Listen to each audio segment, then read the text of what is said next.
Hey, can you hear me? Look, check it out. Ignite Her has launched. It is 2025.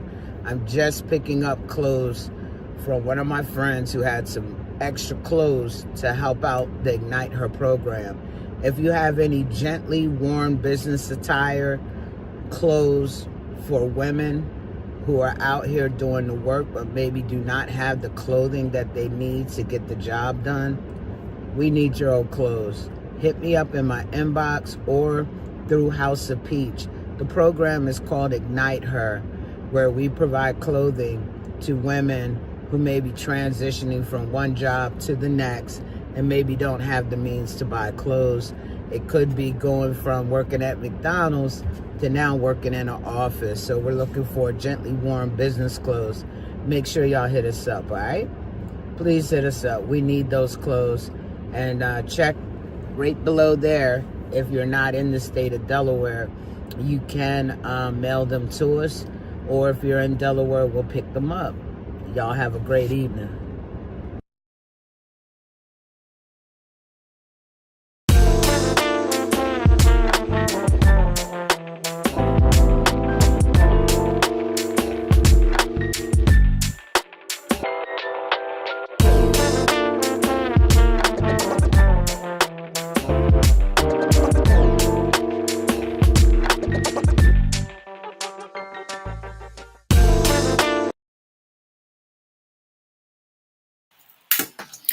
Hey, everybody. Welcome. It is another Monday, and guess what? It's time for the Boss Ladies Lounge. Y'all, why did somebody tell me I'm looking a little shiny here? Let me get all this shine off me. I don't know. Maybe that's natural. Okay, because it's still shiny. How y'all doing? Welcome. We are so happy to be back.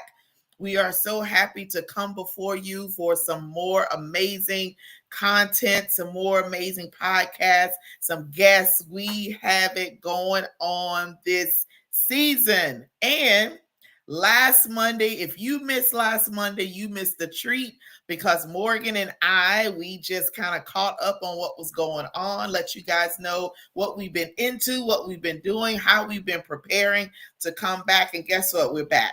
We are back, and tonight is another show that we are going to have some good conversation. You know, we never know which direction these conversations are going to go. We have a topic, we have a guest, but wherever they lead into is where they lead into.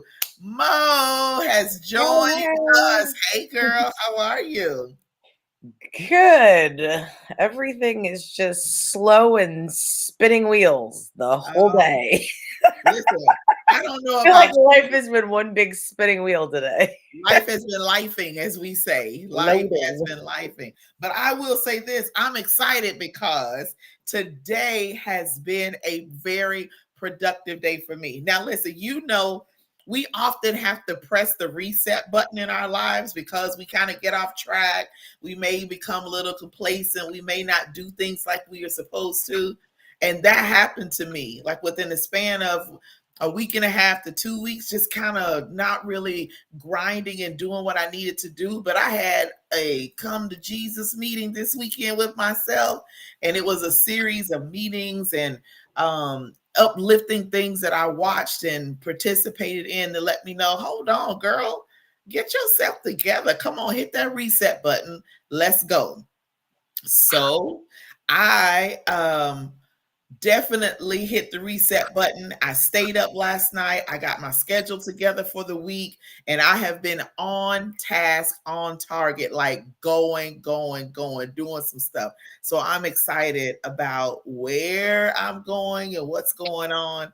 So how about you? How was your weekend? What a weekend was that? I know it's like bloop. Oh, okay, gone. Yeah. I don't even know what a weekend is. It literally is all a blur. But I'll just say it was great. I'm here, right? So Yay. You survived it. You survived it because you're here. Exactly. So hello to everyone that is joining us.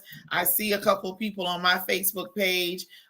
We're on Morgan's trying to get her page together. So We're not on nothing but right here for Morgan, because apparently I told you my whole life right now is just one big loading circle. There's no spot like for me to share. There's no wow. So nothing. there was no place for you like to reconnect, because I got the thing to reconnect. No, that's what I'm saying. Normally at the top of the page, there's something with the icons, and it's like nothing. Yeah, Like, there's no more icons. It so when you log in, it'll give you a screen that says reconnect, and it'll have your stuff there that you connected to the last season. That's what it did for me. So I don't know. it acts like I'm just all the way new, like brand new. You're great. This is Well, I brand mean, I am coming to the table as a brand new person. Definitely a lot has changed Oh, since the yeah. last time we were up here. So man, listen, I'm gonna just roll with it. That's what my lessons have been right now. I am a control freak, and I am learning to relinquish control, but still set boundaries in certain things, because I am only in control of myself and what I, accept, and how I choose to, you know, show up. So this is how I'm showing up right here. You know what? And that control thing is big. I am very guilty of that, wanting to control everything, how people respond to me, what they do. And I realize you can only control yourself and how you respond. So when you come at me sideways doing stuff, okay, I'm going to exit stage left. Or realize, you know what? You can't control that. Just stay in your lane. So now I'm staying in my lane and doing my thing. And as much as I want to get mad at people, and because they're doing it like off, and I just want to say, here, just do it like this. Right. People are going to do it the way that they want to. So I'm learning to relinquish that control. Relinquish that right there with in my own life. There's some things that happen that I can't even control, and as badly as I want to make everything go smoothly and run right, it's not going to always be that way. So I used to get really mad about that, like so irritated to the point of my blood pressure would shoot up because it needs to be done this way, and now it's like, you know what, why? Let me just go on over here and do something else because this isn't working. Okay, cool. And I'm done with that. But that it's exhausting to try to control stuff. So I don't want to. It's like now, when I get married again, baby, I'm not controlling nothing. I just want to sit back and be me. I don't want to be responsible for all this laundry list of things that I have going on. I don't want to do that. I want to take care of the things that I need to, but stressing and worrying about this, that, and the third, like, no, I don't want that. I don't want that. I'm not running nobody. I did that when I was married. 12 years I did that, of being the head when I wasn't supposed to. And when you do something for so long, it kind of builds that up in you, and it's difficult for you to kind of back away from it.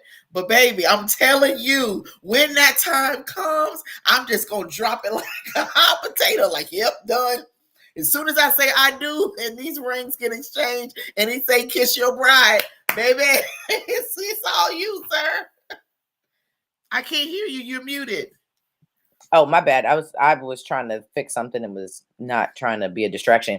To be honest though, during the courting time, so it's not just when those rings get exchanged, like this is now. Work on that control now. Work on that soft life now. That's where I'm at. It's like, you know what? You're right. I'm not trying to live in this masculine energy. I'm not trying to do everything. I'm not trying to be everything for everybody. This is my find someone else to do it era. Literally. Right. Exactly. And that doesn't mean that I'm not doing anything. That doesn't mean that I'm not showing up. It's just I know what my capacity is. And at no point in time am I actually stepping outside of that anymore. At all. Like I know what I'm capable of. I know what I'm called to do. And anything that's going to take me outside of literally that's the only box you can put me in, is that box. Okay. I have really I've been working hard to be that feminine, and I do have times where I'm a little harsh, and I'm really, really working to, soften it up. I actually had a friend of mine. So I have a friend of mine in Nigeria. He and I have been friends for like 5-6 years, and we talk on video on Instagram. And so I thought about him today, and I called him. He had been dealing with some stuff, and I was like, why didn't you call me? You let me know what was going on. So anyway, we were talking, and he asked me how things were going in the whole dating world. I'm like, yeah, no. He said, and this isn't anything that I had already thought about myself. Okay. He said, do you think that, he said, I don't want you to get upset. Do you think maybe it's you? I said, you know what? That part of it is me. And even though he said that, and if I had not already come to grips that there are some things that I needed to do, I would have been like, no, it's not me. It's not me. But I said, you know what? He said, and this in the way that he said it, because Africans, they don't do it's just straight to the point, like so it's gonna hurt either way. So Right. he said, he talked about being softer, more feminine, more submissive. I said, you know what I think my problem is? I'm a little too submissive too soon, and that's the problem. Instead of, but I do feel that there are times where I could soften up a little bit, and I'm gonna work on that. I really am. Well, I mean, listen, I believe in being submissive when there's something to be submissive to. You know what I mean? Thank you. And like the leadership is there. You know what I mean? Like, and honestly, that has to come first. I think, and listen, we might be stepping close to our he said, she said, conversation. But honestly, it is, I mean, it really is a divine order of things. A woman is naturally submissive when when the relationship and the leadership ends up being there. If the leadership is not there, if the person who's supposed to be leading is not lined up with this plumb line here and hearing from God as to how you're supposed to be doing things, because everybody comes to the table with stuff. You know what I mean? This is a great segue into what we're talking about today. Is your trauma in your business? Our trauma and who we are, things that have happened to us before, it shows up in a lot of different ways. And if you as a leader, and this even is in business, are not able to empower, to be able to help the healing process, it's not your responsibility to heal someone else, but it is to be able to provide the space for the healing to happen. Then there's no way that you can be able to lead effectively. And then you're obviously not going to end up getting that submission then in the end. And we had conversations before in last season that, submission goes both ways. It does. Because it definitely says too, although it says wives submit to your husbands in the Bible, it also says that husbands are supposed to submit to your wives. So and you're supposed to love your wives like Christ loved the church. Exactly. So if you're not willing to lay down, if you're not willing to die, if you're not willing to, you know what I mean? And if you're not the type of woman to understand that when they lay down, now this is a lay down for you to be able to cross over, then you turn over and then you pick him up. This is a team thing. Because there are lots of women who will go and be like, yeah, lay down. You're supposed to do all of this for me. But then when it comes time for what we're supposed to be doing, it's crickets. That don't work like that either. Yeah, absolutely. And there are women that don't want to be called on the carpet.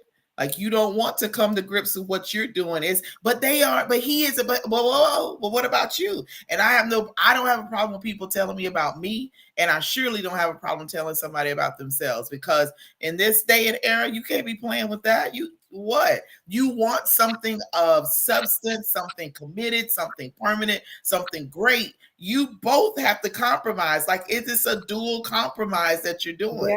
You're not the same person for a reason. Yeah, exactly. Like, there's supposed to be a difference of opinion. Not that you are supposed to be knocking somebody over the head or being the control freak of, no, it's got to be my way, or no, it's got to be, because then that's competition. Ego's got to die. Ego has zero place in any kind of relationship. But at the end of the day, like, I think everybody is made differently so that you can bring something else to the table. And if you're intentional about the person that you are lining yourself up with, you are lining someone up where, he where his strong suits are, those are your weaknesses. And then vice versa. You know what I mean? Like it's got to be able to play into each other because, and I saw this lady, she had such a great analogy. She was like, when you're in a relationship or even in a business, y'all are yoked together. So think about like two cows in an actual yoke.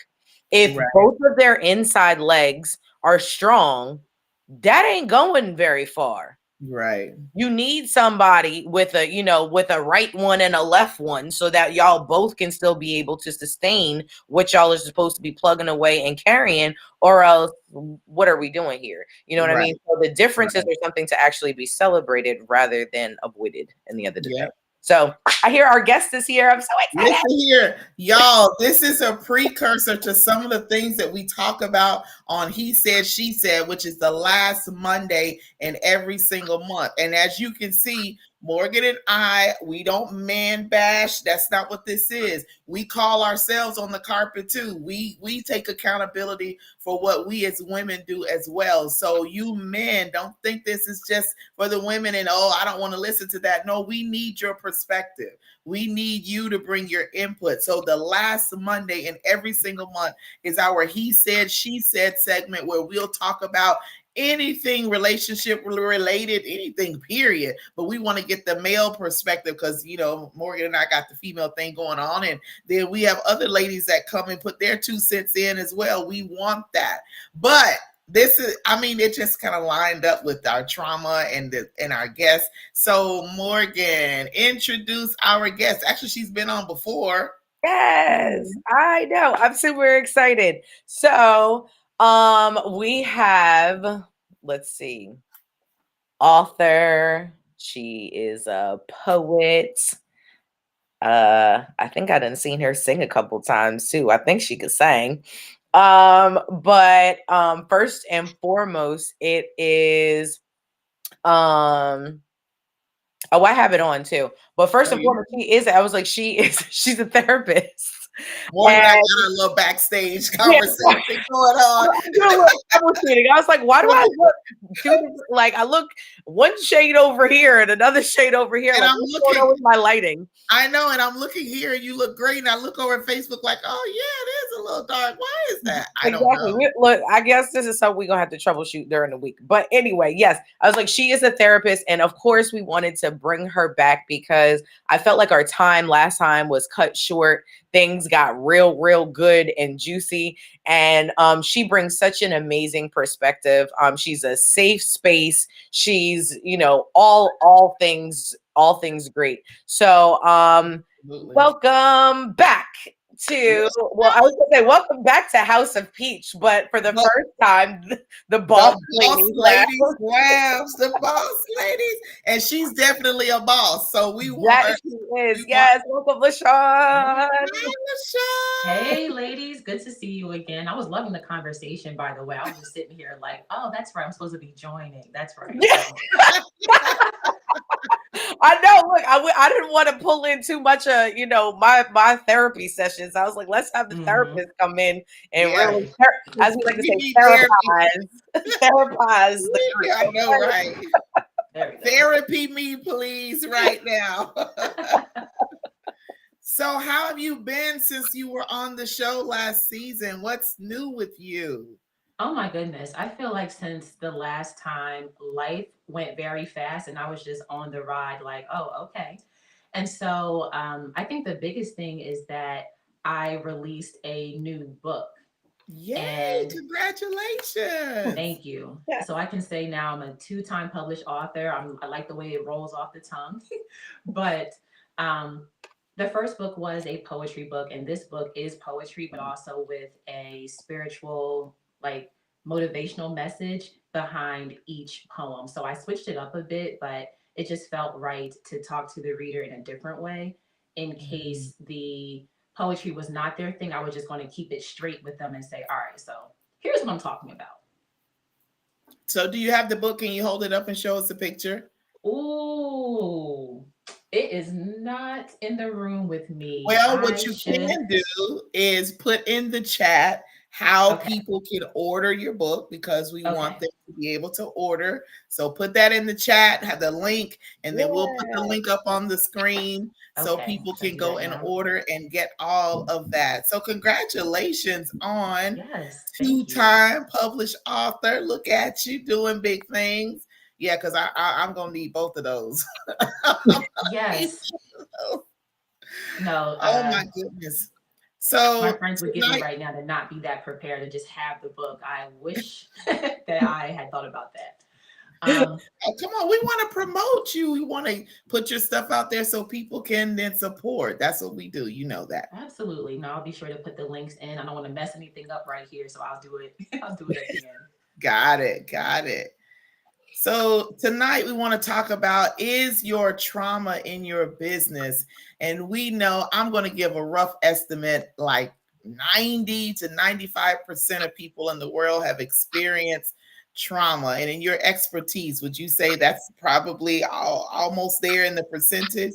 And so the trauma shows up in every area of our lives. And I know for me, personally, it did. It showed up even when I was acting like it wasn't. It really was. And so I had to do what was necessary to deal with that and to overcome it. And even now, today, sometimes some residual is still there that will cause me not to do some things in my business that I know I need to advance it. And so overcoming it, and I did it today, which really felt good because this was a very productive day, but consistently doing that. So what is your take on trauma with business and how it can affect it either way?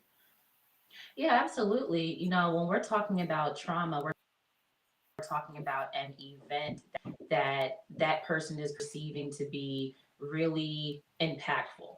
And so, you know, well, if we just dismantle that word, we're looking at things that, whether it's a, we call it like big T or little t, it is something that either way it still sticks with you, and it follows you in a way where maybe some other moves are not productive thereafter. So yes, you know, when I think about trauma and different events, I think about fear. And fear Mhm. can show up in so many ways where we can have these limiting beliefs that say, what if this happens? What if I fail? You know, all of those different thoughts that can just stop you in your tracks when you're actually supposed to move forward. Um, so I would say that when we're talking about fear, we're talking about sometimes anxiety. And with Mhm. anxiety, I the way I explain it is that anxiety will make you look all around the room and say, everything in here is wrong and I need to fix it. Something's wrong. Um, and so it can be very overwhelming. So if we connect that to business, especially if you are starting a new business, you might have those thoughts where you think that it's not going to be successful. You think that it is, hmm, it's almost like you might enter it like half-heartedly. So even Mhm. though you're starting it, you may pull it back from the universe with some kind of belief that says, "Oh, well, it's just my little business." You know, just these different words that surround us in a way where it's not going to lift off the way we want it. Um, so yeah, that's just my initial thoughts. You let me know which way you want me to go, but yeah, there's a lot there, especially if you are doing something on your own. What you said, one thought could be, oh, this is just my little business. And I remember I was in another company several years ago and had pretty good product and everything. And people really didn't, I really didn't, I guess, promote it as well as I should have. And Mhm. but people that I did talk to would remember, and they would ask me, oh, you still doing that little thing, dot, dot, dot. And I was like, little thing? And so that made me think, oh, well, maybe this isn't as big as I thought it was. Yeah. And so I Mhm. really didn't put everything into it. But then at the same time, I really didn't feel like it was a fit for me. So I was like, I got to bow out of here because it's not. But we have to, those limiting beliefs, that fear is for real. Like just Mm-hmm. fear of if you gotta send an email or make a phone call or whatever, or have a meeting in general, that stuff will stop you because you may find every excuse in the book why not you and somebody else, or you just want to delay it to the point where no. I have a consulting business, and this is a true story. This actually just happened to me a couple weeks ago. So at the end of last year, I saw an ad for a college in I think it's Las Vegas, and they know it's in Houston.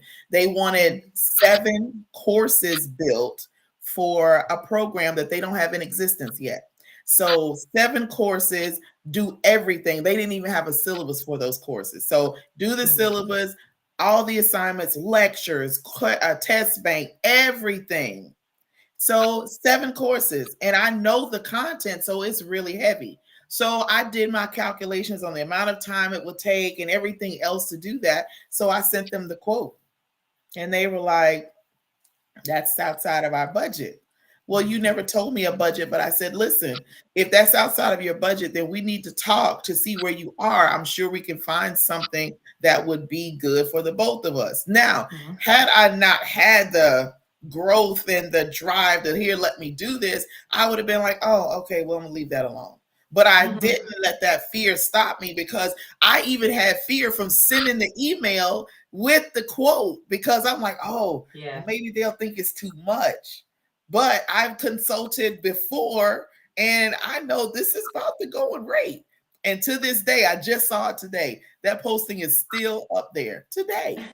So I'm sure there's other people that have said maybe gone higher than me, and what I gave them was good.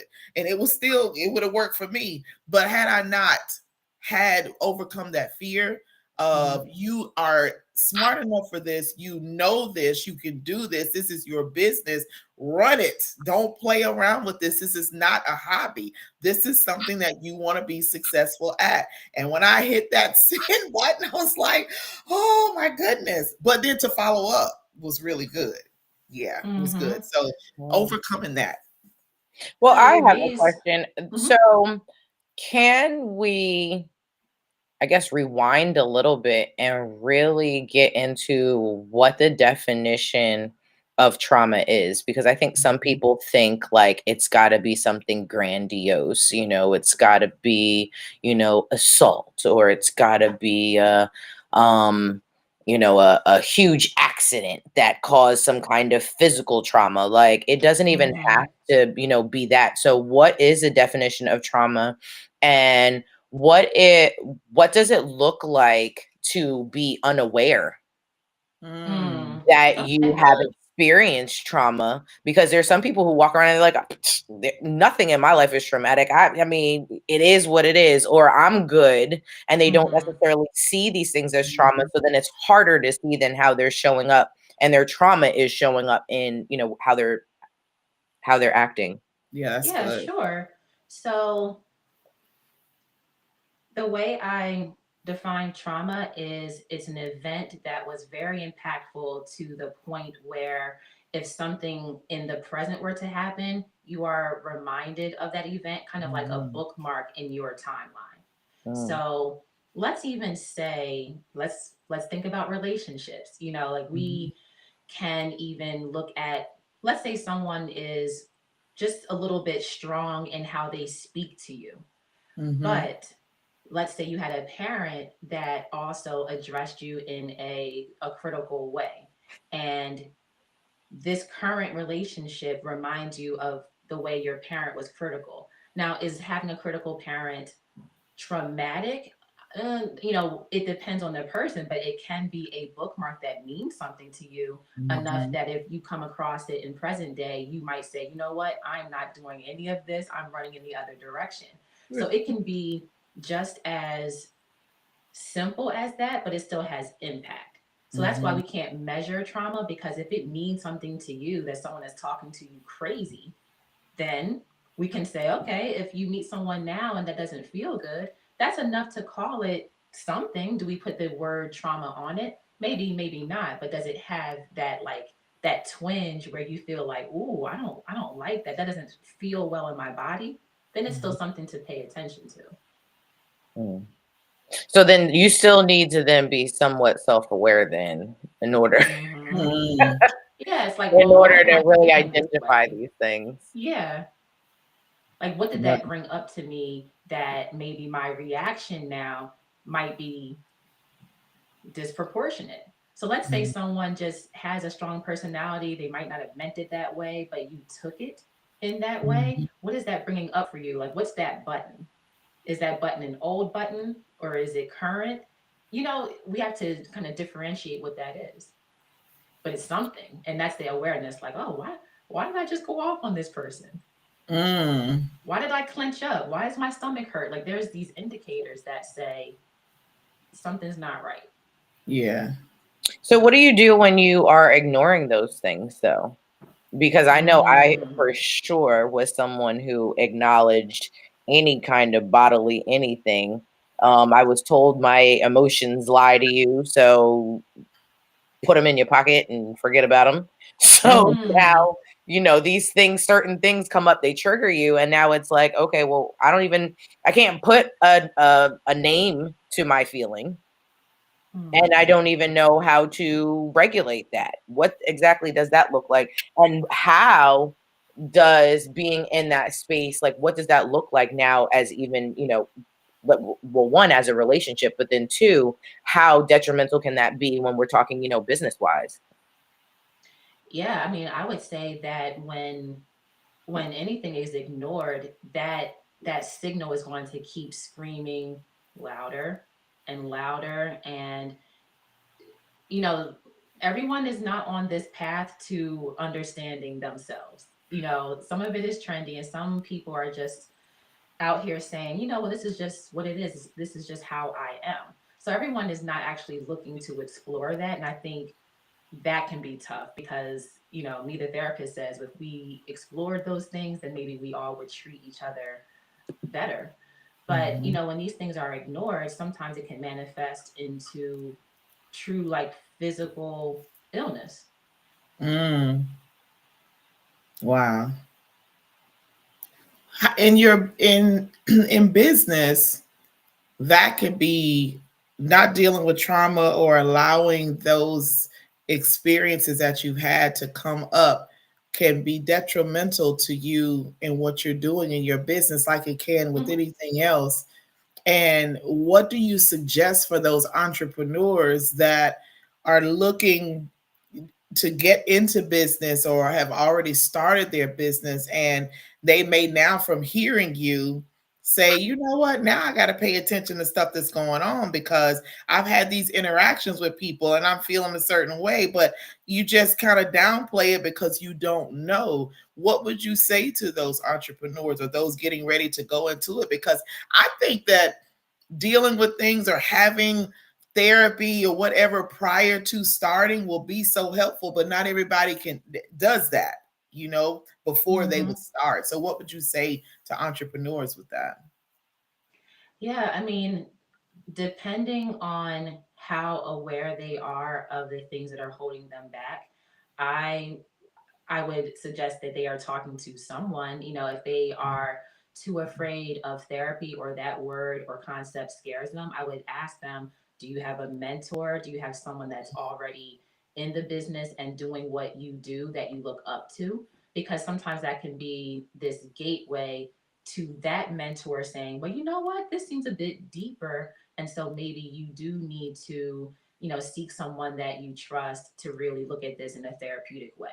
But yeah, if they're not ready for that, I would say just speaking to people in their own industry that they look up to enough where even if they give some kind of guidance, they're not automatically shooting it down because it's, you know, getting into their business a little bit. The unfortunate part is some people who have these traumatic events or experiences in their lives and they don't deal with that or don't recognize that it has affected them in that way, then they could really destroy a connection that would take their business to the next level, and they may not even be aware of it's me, and they automatically say it's the other person, and it's like it's not them, it wasn't the company, it was you.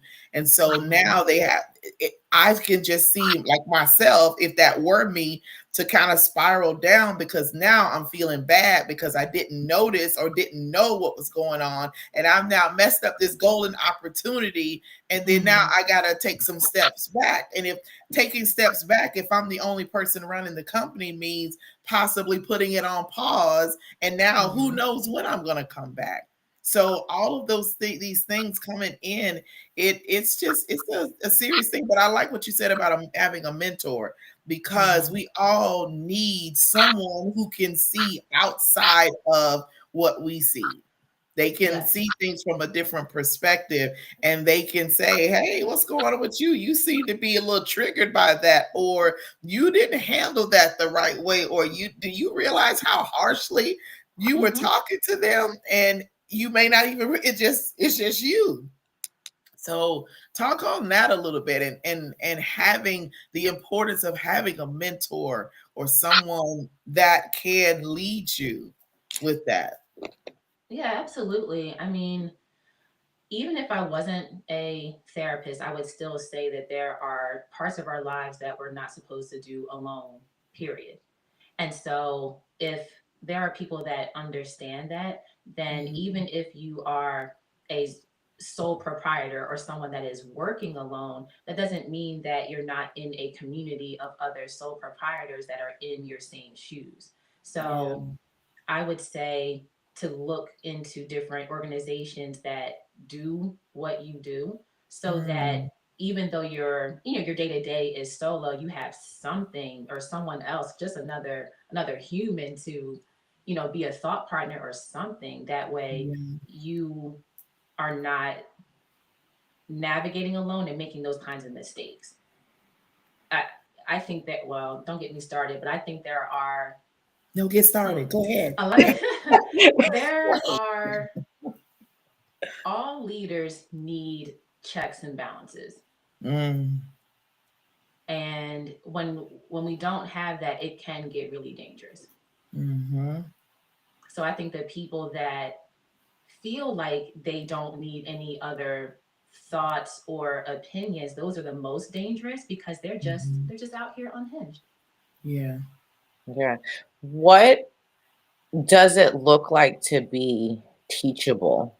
Because I want to say a lot of the time, like I know in a lot of conversation that I had said earlier, like ego plays a huge part, I think, in how we show up. And having an ego is a very human thing, but there's a big difference between ego and self-confidence. There is a big difference between knowing who you are and showing up like that, but then also being open to, like you said, a mentor or someone being able to say, like, I mean, there are folks who purposely surround themselves with yes men and yes women so that they don't have to hear someone saying, you know what, you were really nasty. Or, their kids, show up and they're like, I don't like the way you said this. And it'd be like, I don't care. I'm the adult. You can like it or lump it. Like those kind of things. What does it look like to be teachable? Because I know it definitely took me some time to one, die to ego, but then to be able to hear without like a defensive ear. Like, no, you weren't really, you know what I mean? Like April would be like, Morgan, really? I'm getting ready to say, no, not you. I know. But you say stuff and, we can say some stuff and they'd be like, but did you really? No, you know what? I didn't mean to say it like that.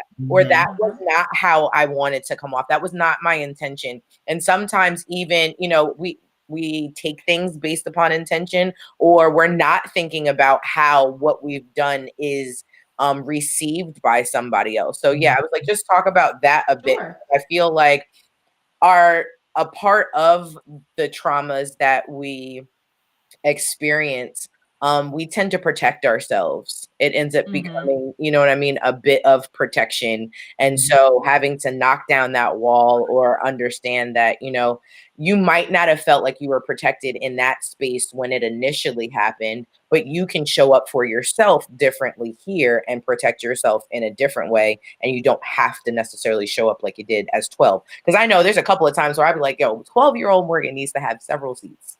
Because she shows up on a regular basis, at least Oh, once wow. a day. Okay. Yeah. Yeah. I mean, 12-year-old us had a whole lot of new hormones that we didn't know anything about, like what to do with it. So two things, you know, to be teachable, I think you have to be okay with not knowing something and also okay with being wrong. So Mm. of course, like even though we are new within our industry, the industry itself is not new. So that means that there's someone out here that knows more than you do about what you are about to embark on. So if you have that flexibility that says, I know what I wish to do, I know my purpose, but I know there's other experts here, that would mean you have the flexibility to understand that there's someone else that can offer something to you. Mhm. The other part is okay with being wrong. So let's say that you, I don't know, you have a thought about a certain policy or a certain way you want to do things. Well, mistakes, especially if you're new at it, are going to be expected because some things have to be a lived through experience versus just a concept, you know, out in the clouds and it's never been tried before. So, um, in my business, man, I feel like I'm human resources and also a therapist and a supervisor and all these different things. Um, and with that, I wear different hats, which means there are times that there's just something I didn't know. And you Mhm. just have to be like okay with it. It's all right. Like um you're not less intelligent because you didn't know something. But I think that goes also into expectations. And when we have Mhm. expectations of ourselves that are unreasonable and we feel like we are supposed to show up perfect, that's where we get tripped up also. So, yeah, there's a lot of layers here, but I would Oh, say, yeah. you know, two base things would be okay with not knowing everything and okay with being wrong. That was me. I hated being wrong. And I didn't like being wrong because to me it was embarrassing because because of the trauma that I experienced, I already didn't feel like I was worthy, smart, intelligent, any of that. And Mm-hmm. so to be wrong or incorrect on some stuff made me feel even worse. Like, you see, you really aren't anything. You really don't know anything. And so now I'm at the stage where I still, because it's not completely gone, but it is nothing like it was. I still have a little feeling, but then it's like I deal with it. Like, it's okay to not know. It's okay to have someone to correct you or someone to check. I always say check you. It's like, wow, did you just Sure. check me? And it's never in a malicious way, but because I grew up as you kind of take that like that. So something else that you said about there being checks and balances with leaders, and leaders that don't have someone that they're accountable to are dangerous. And I see this, and this is because we do treat church like a business many times, but church leaders, pastors, bishops, apostles who don't have people they are accountable to, they Mm-hmm. will destroy the lives of their parishioners. And I've sat back and watched this happen like, oh my goodness, they act like they're God.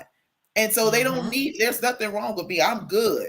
I don't need that. I'm good. Like, are you serious? I'm watching you See, just do you just really?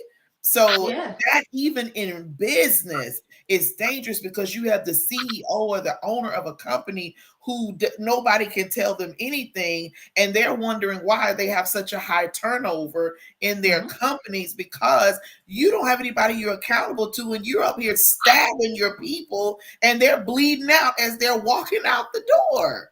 So Yeah. Mm-hmm. you have to have that. Like, I always, please tell me that because I'm in this, and I started it last year. Like I tell people, listen, this is what you're doing, and this is not right. You know, even if it's not to me, it's to someone else, because I believe holding people accountable for their actions. But at the same token, I want you to do that to me. I'm not above you telling me, hey, you coming out of pocket right here. I'm gonna need you to kind of do something with that. And I want that. And even now, this 2025, yeah, no. No tolerance for the foolishness. I'm gonna tell you what I see, what I've experienced, and what you're doing. And then likewise, I want you to do the same thing with me. And if you don't correct that, then now I gotta sever our connection, because you can't be around that. And being okay with cutting that off and moving forward so it doesn't taint what you're doing in your life.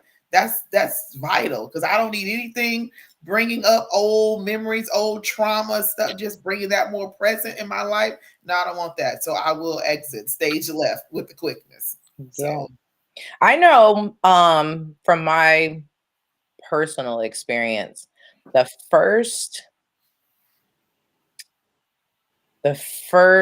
position I had like in leadership, I was probably the worst boss I no, you could can't do ever that. be. And like at one point in time, now this doesn't take anything away from my actual manager, because he was a horrible leader as well. But I realized that the I guess I had only had really one job, and everybody that was in charge sucked as a leader. So I thought that that was the way that you're also supposed to show up. And it wasn't until um oh man, I miss this guy so much. So I was like, he passed a few years ago. But he was probably one of the most influential people in me understanding really what leadership looked like. That was the first time where he was like, a leader is not a dictator. An Mhm. actual leader empowers the people that they're leading to do jobs. And one of the things was like, people are more likely to actually do things if they understand why, rather than you just barking orders. Mhm. And I use the word barking because I was like, that's how I had a manager come up to me one day, and he was just like, you keep barking and blah, blah, blah. And the way he came, I was like, you barking, like all that's insinuated in that and the whole 9 yards. But I didn't realize that in my quest to try to get the job that I was being, or, and to the standard that I was being held to, and trying to deal with the people who were not doing this and not doing that, I wasn't empowering them to do anything. I was actually making sure that they did the complete opposite of that. Mhm. And so it was like, oh, okay, so what exactly does that leadership look like? And when I realized what it meant to put your aces in your places, when you realize what different people's capacities are, what Mhm. everyone's strong suits are, it then really allowed me, and I had to actually get down to the nitty gritty of who these people were. Yeah. If I want to get you to do something, I have to figure out who you are, what makes you tick, what do you do well, and how do you fit in this big plan of things? And so I've been able to now take that into, my own business, where now it's like the people that I'm collaborating with, the people that that are like, hey, I want to work with you, all of these kind of things. My first question is like, well, one, who are you? And two, like, what are you coming to the table with? Because if you're not coming to the table with a skill set that I know that the business needs, that doesn't mean, that's no shade on you, but I need to be intentional about who is in this space so that I can get certain things done. You know what I mean? Absolutely. And a lot of it had to do with those interpersonal skills, being able to talk to people. But I realized that if I backed it up more, I also base that on how I was spoken to, and, how authority just showed up in general. And why are you questioning me? And I said what I said. And you know what I mean? It you definitely get more flies with honey than you Yes. do with the vinegar. Even if you like, well, this is a vinaigrette. Like, Still not sweet enough. still not sweet enough. Mhm. Exactly. So it was definitely a hard lesson to learn, and it was hard for me to hear at the time. And of course, you know me, I was very young at the time, so I called my dad. Like, this man had the audacity to be saying I was barking and da da da da da da da. And it wasn't until later on that it was explained. This is what people hear. Mhm. And it was like a little yappy Yorkie dog. And I would I would have shut that down in my ear as Right. well. And People will tune you I'm out. thankful Mhm. that that specific man, um, he had a blessing in being able to tell people about themselves without it being demeaning. With it was just a very nice way of saying things, and I was like, oh, okay. And I'm glad Yeah. that I took that in, because now I am in a place where people are like, hey, can you manage this? Hey, can you teach me how to do this? Hey, can you? And I'll be over here like, who, me?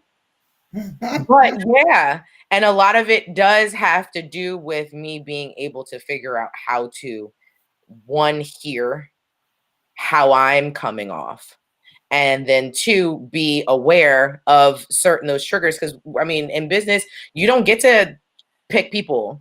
You don't get to Mhm. sometimes, you know what I mean? We were talking about control earlier. There's some things that you really can't control, and you are just going to have to deal with certain people. So how then do you put yourself in check so that you can still show up as the leader that you are? That's Yeah, I good. mean, I would say having your emotions in check, because and I had to address something in my business recently, and I realized that I needed to address it when I was less irritated about it, because if I said it in the way I was feeling it, it was going to come across a certain way. And Mhm. human resources, um, policy and procedures, me knows how to say a thing without ever cussing, but you're going to feel cussed out. And I felt like that might have not, might not have gone over well. So, I've done some own, my own personal reading. And one of those books is called The Dance of Anger. And Mm. I love this book because it talks about that, let's say if I'm dealing with anger, anger is like it's a signal, it's an alarm that something you care about is being violated.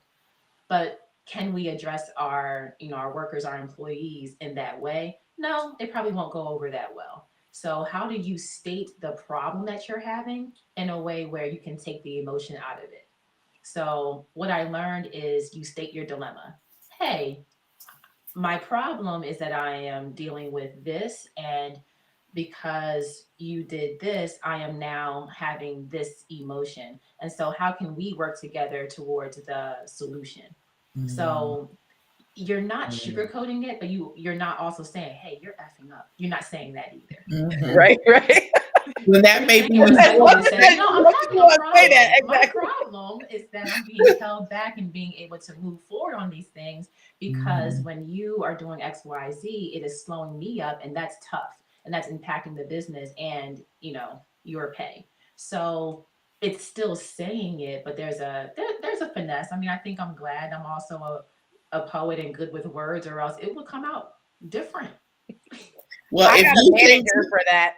if you came to me with your tone and I've done something wrong, I would be like, "Oh, she's so nice," until I replay the conversation, like, "Oh my gosh, But she this just like one, checked me real good," and then yeah. my feelings, because I wouldn't initially feel that because of how you would come to me, but if I replay your words, like, "Oh yeah, I need to get my stuff together," because she's pretty much told me what I need to do. So there's definitely a way to approach any situation Your tone means everything, your body language, and it's about how the person receives it. You may say it in a way that your brain is saying it's okay, but the way I'm hearing it and receiving it is like, oh my God, I'm gonna have to quit right here on the spot, or they don't like me, or what did I do was so wrong? We have to think about that. You know, my son, he's 19 and he's real rough around the edges. He really is. He gets it from me. And he sometimes the things that he says, and I'm like, okay, well, never mind. Then he's like, no, mom, what do you need? Blah, blah, blah. And I'm like, yo, back up.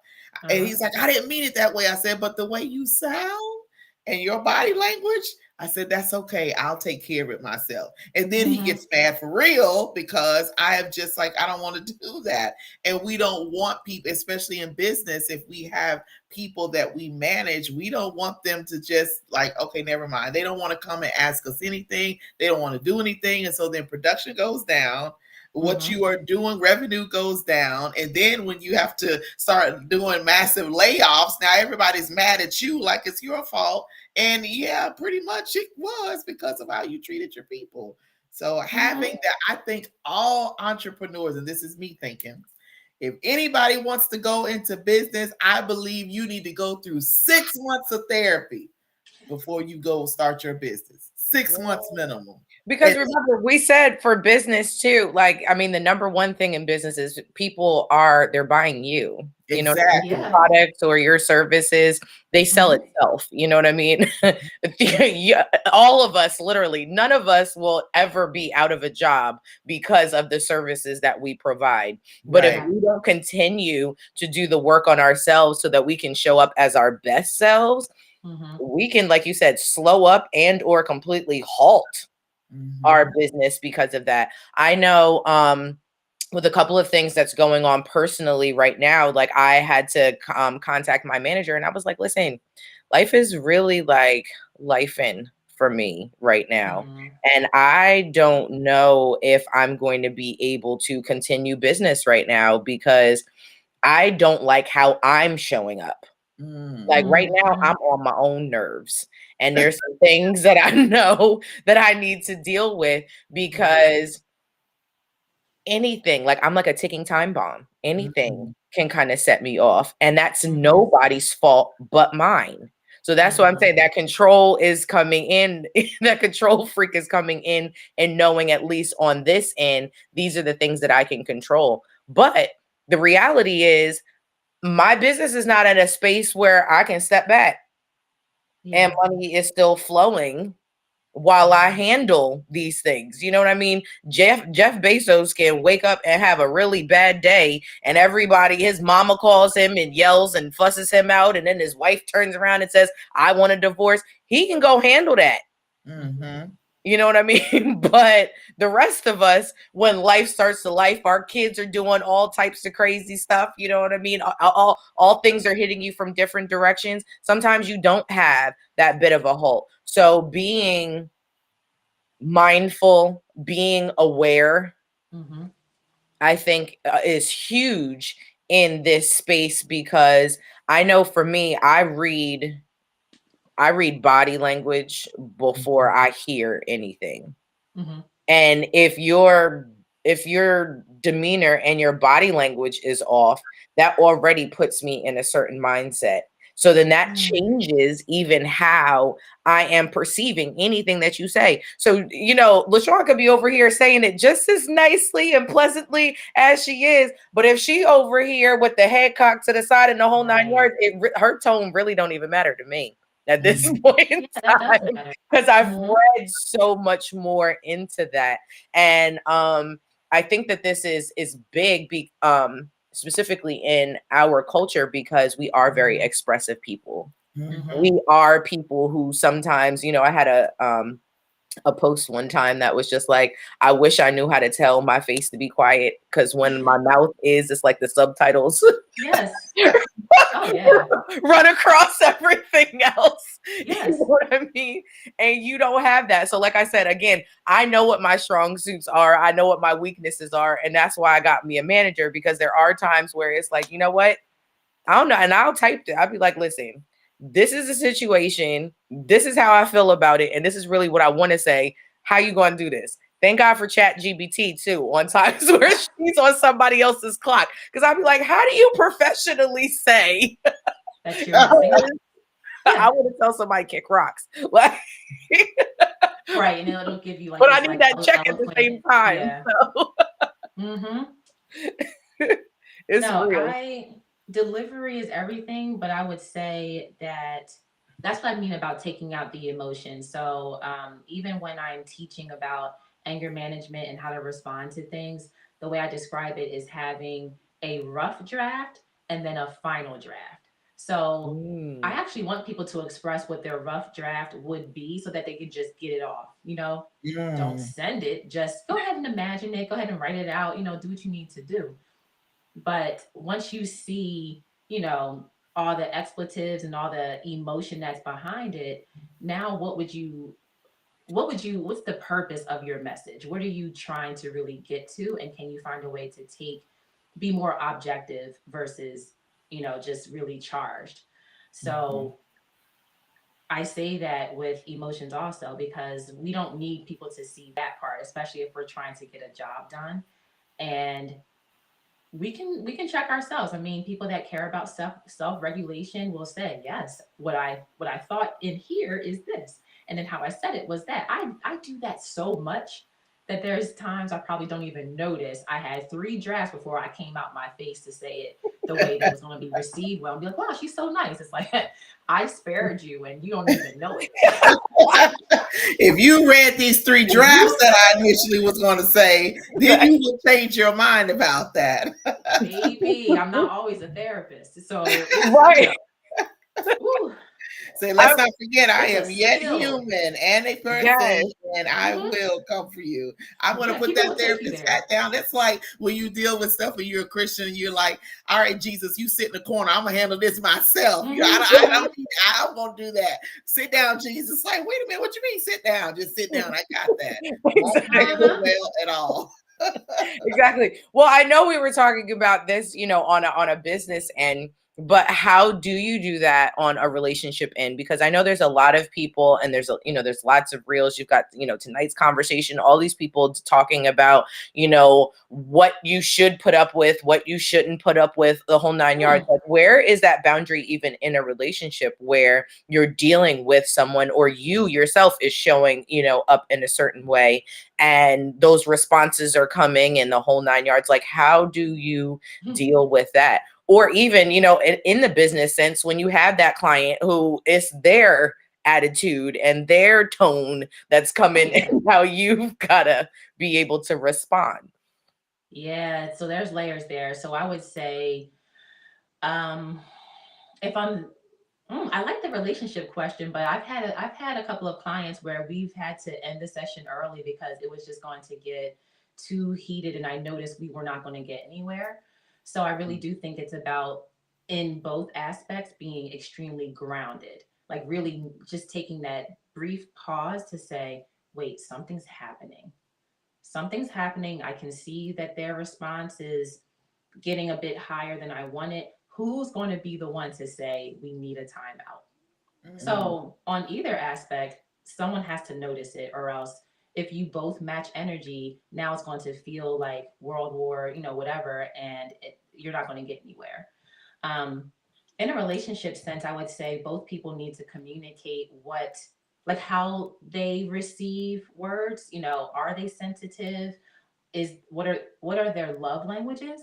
Because if you know their love language, you can also know that getting the opposite of that might actually step on a trigger. So let's say someone is really uplifted by words of affirmation. If you say something that is very harsh to that same person, they're going to feel like you just try to take their head off. So knowing how they're loved, you can also know what really would bother them. So I think it's just, communicating what those things are. Um, but no, I've had, maybe 1 or 500 arguments in my day. And in those, in my best moments, I've been able to say, okay, I'm getting frustrated. And I know that if I take this conversation further, I'm going to go into a space where I'm also going to show up a certain way. So I think we need to end this here and come back to it. I had to learn that though, because before that I was like, all right, it's not good for you, buck, it's whatever. But it didn't work. It didn't work. And now So we I both wouldn't as be. men, I wasn't the duck if you buck. I was the one that's just like, okay, we done. Like the I, shut down. yeah, I was like, I'm a Yeah, big shut no. down person, and I was like, and that stems from for me, abandonment trauma. That comes from me having to, I grew up honestly just always feeling like I can count on me at the end of the day because everyone else shows up however they choose to.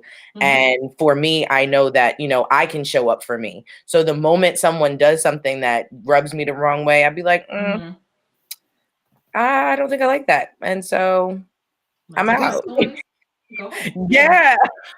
But Yeah. you cannot always do that. Not in the Especially same for me, I think household. especially with kids. Like, Uh-huh.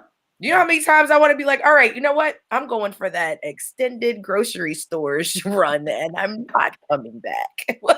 Yes. I used to be that person that would just internalize everything.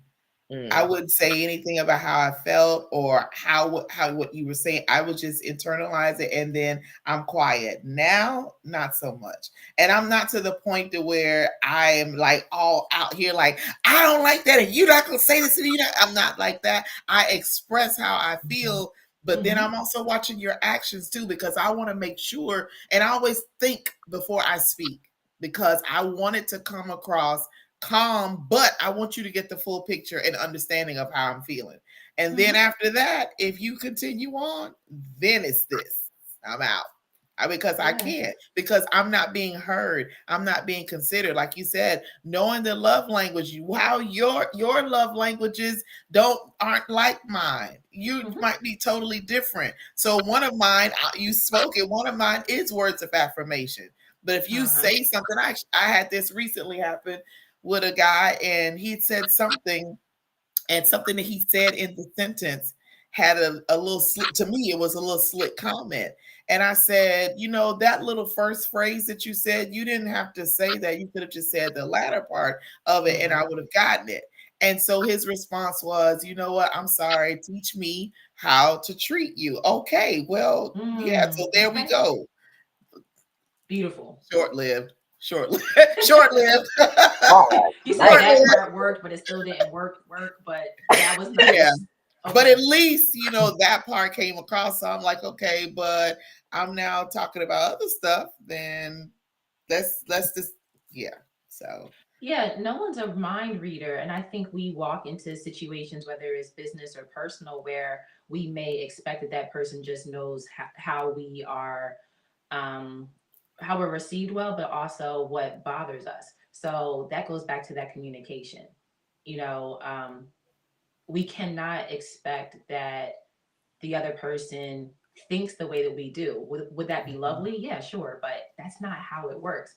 And so I think you, Morgan, were speaking on this before I jumped on, where you were talking about like there's a reason that people are different. It's because there can be that overlap, but then those differences can actually offer you something different, that just different perspective.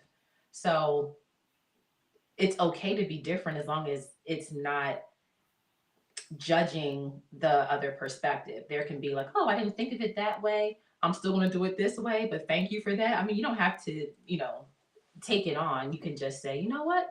That is a different way of looking at that, and I'll take that into consideration. That's okay. Yeah. Well, look, and I was going to say, in a marriage, that ends up being a whole lot different because, I like to think that we can have differences of opinion about a specific situation, but nothing gets done until we come to an agreement. Because I can tell you from experience, there's nothing worse than having a difference of opinion. And then, like you were saying, okay, yeah, I hear that, but I'm going to still go over here and do this. Whereas in that kind of relationship, like what one person does directly affects everyone else. It would be the same thing in a business. You know what I mean? You can have employees or a partner that is bringing that other point of view to the situation. And you're like, okay, yeah, I hear you, but I'm gonna still go over here and do this. And so now then the business crashes, or now it's cost you more money and you got to go back and somebody's got to fix something, or now done something detrimental that you can't come back from. And I think that's something that needs to really be explored at the end of the day, because when you are dealing with people and you value connection, you value the person that you're dealing with, there's got to be some kind of middle ground, you know what I mean? And both people have to be able to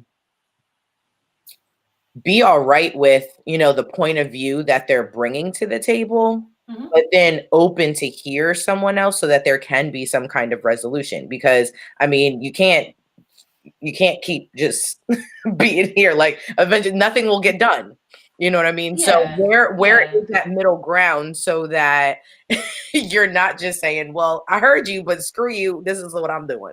Well, yeah, I mean, it really depends, so if we're talking about bigger issues where having an opposing view means that something is going to go completely in the opposite direction, I think that's a different conversation, because now we're talking about whether business or relationship, do we have fundamental differences where we're going to keep running up against this kind of issue? So, if it's something about, what do you want to eat versus that, okay, I think we can switch back and forth, whether that's food, TV shows, whatever. But if we're talking about core values regarding parenting and finances, those conversations should be had, before it gets too serious, or else you may find out too late that you have completely opposing views. And then how does that work? In a business, the same thing. If one person wants a small business and someone else wants to keep growing and has a different approach to that, at some point that's going to be so opposing that they should part ways. So there's levels in a marriage. Yeah, I would say knowing what the shared goals are and what the main purpose is in some of those aspects, that's going to be important, or else it's going to be always friction if you are, just magnets repelling the really big issues. I experienced that, not having that discussion about finances before getting married. And then after getting married, realized that we were two totally different people. He was I'm going to spend what I want to spend and buy what I want to buy and whatever. And I was more on, okay, we need to budget. We need to put our bills in here. We need to work together. And it was never like that. So that was a great source of stress and ultimately the demise of the marriage, because I'm like, I'm over here working my butt off and you out here living the life and just doing what you want to. And I'm thinking, oh my God, I did not even have these conversations. Like I jumped into this and didn't have that. So now like, no, I'm not doing that anymore, because I mean, even though orange looks good on me, I don't want it permanent. I don't need to be my permanent everyday dress color. Like I don't need that, because somebody will get hurt. I do like what you said though, when it comes to making sure that certain fundamental values and core values, morals, all of those kind of things are in line. So my biggest takeaway, especially in the business portion of things, is really having to be intentional, having to have those kind of conversations ahead of time. You know what I mean? Like those, like they say, even in relationships, those difficult conversations, you know what I mean? Where do you place this? Like, everybody's got a hierarchy, where does this fall on your value scale? So that I know if this honestly lines up. And I think a lot of us take that for granted, because the nice shiny lights, all of the other things end up being distractions from those other conversations. And then you're right. Sometimes it does end up being too late. And you're like, dang, now I done been in this business with this person for 5 years. Like I done built this whole thing and now I got to start all over again. Or I got to, buy this person out of it just to be able to keep what, my purpose and my plans are to be. And then, if you're somebody like me who does value connections, like I have a hard time with breakups. Like I don't like that part, so having you think really sever certain things and then like move on and be like, okay, so what exactly does this mean? And that's because I value people regardless of how they show up, regardless of how they do certain things. Like I believe that everybody has value, and sometimes I feel like that value sometimes outweighs how I need to consider myself at times. And I think that that's big, as well. Yeah. Yeah, you got to value you. Yes, value them and what they have and all of that. But does that their value align with you and what you have going on and where you're going? So being okay with knowing when that time is up, that was difficult for me because I thought that everybody I got connected to was for the long haul, whether it was friendship or relationship or whatever. I'm like, oh my God, this is going to be my girl. We're going to be friends for life. And forever. Exactly. And then things happen and we start going a different direction. And I'm devastated because I never saw, I would never think that was going to happen. I'm like, oh, that was my girl. Like we had all these plans, but it wasn't we. It was me over here. Right. So when things went, when we did this, it wasn't bad. Like it wasn't a bad separation. It was just kind of we gravitated to our own corners or to our own areas. But I'm like, what? Hey, I'm over here. So then I have to go through that whole separation stuff, and now I'm better with that. I understand. Does it make it 100%? No, sometimes I still feel like, dang, I didn't want that to happen, but what can you say? It happened. You just got to move forward with it.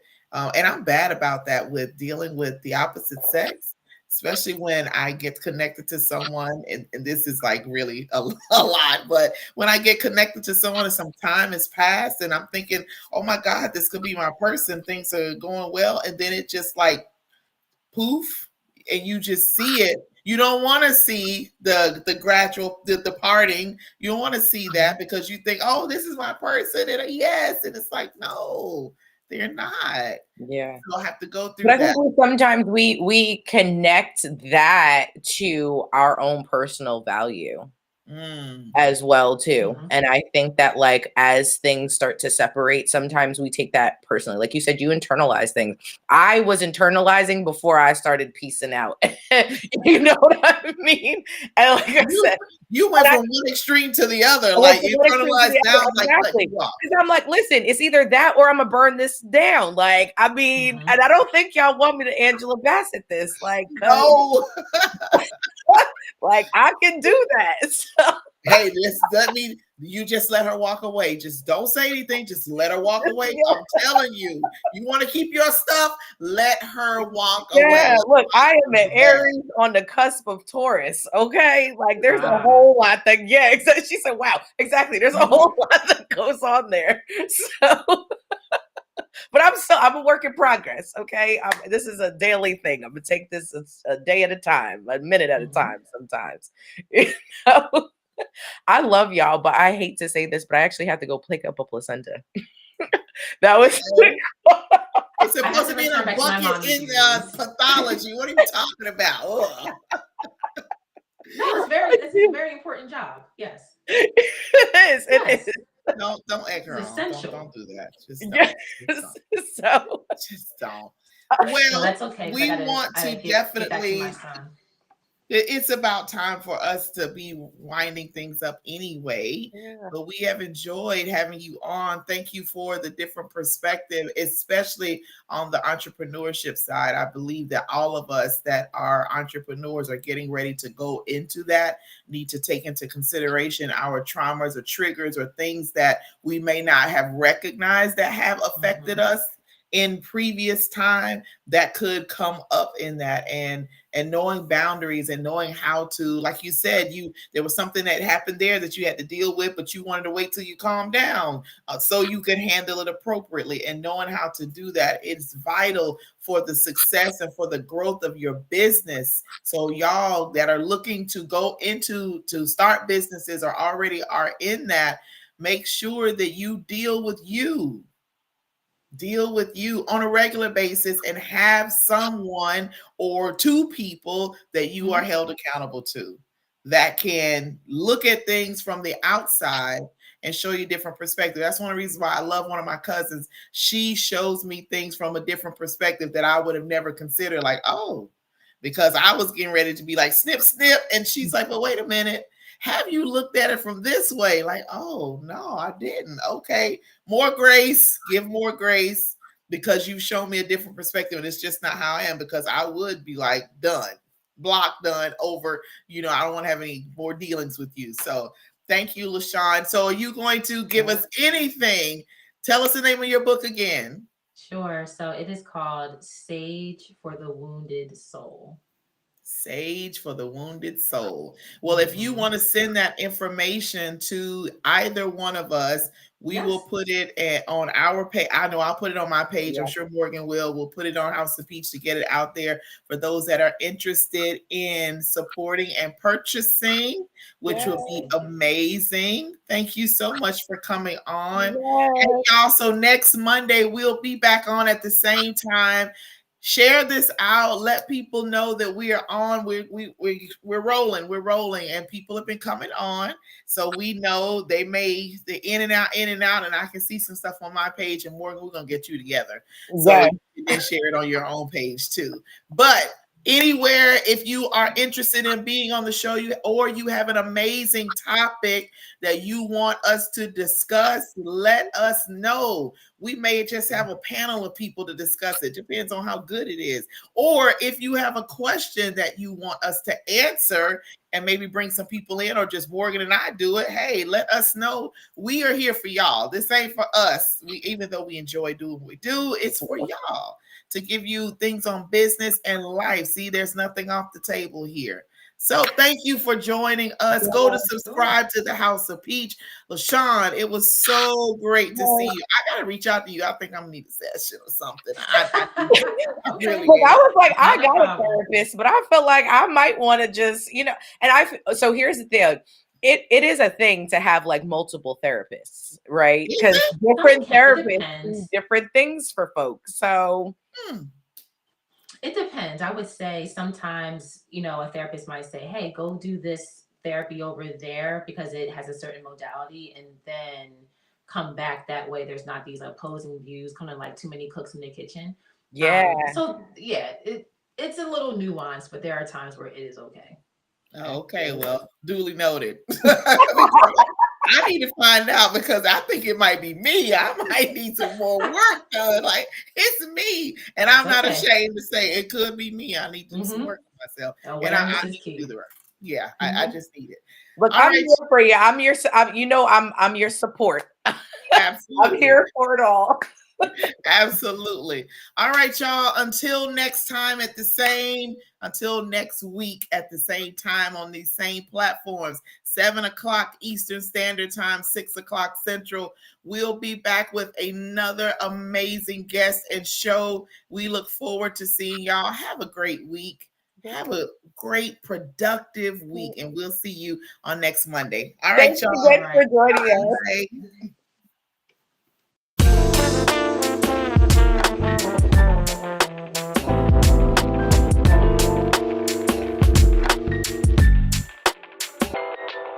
Hey, can you hear me? Look, check it out. Ignite Her has launched. It is 2025. I'm just picking up clothes from one of my friends who had some extra clothes to help out the Ignite Her program. If you have any gently worn business attire, clothes for women who are out here doing the work but maybe do not have the clothing that they need to get the job done, we need your old clothes. Hit me up in my inbox or through House of Peach. The program is called Ignite Her, where we provide clothing to women who may be transitioning from one job to the next and maybe don't have the means to buy clothes. It could be going from working at McDonald's to now working in an office. So we're looking for gently worn business clothes. Make sure y'all hit us up, all right? Please hit us up. We need those clothes. And check right below there. If you're not in the state of Delaware, you can mail them to us. Or if you're in Delaware, we'll pick them up. Y'all have a great evening.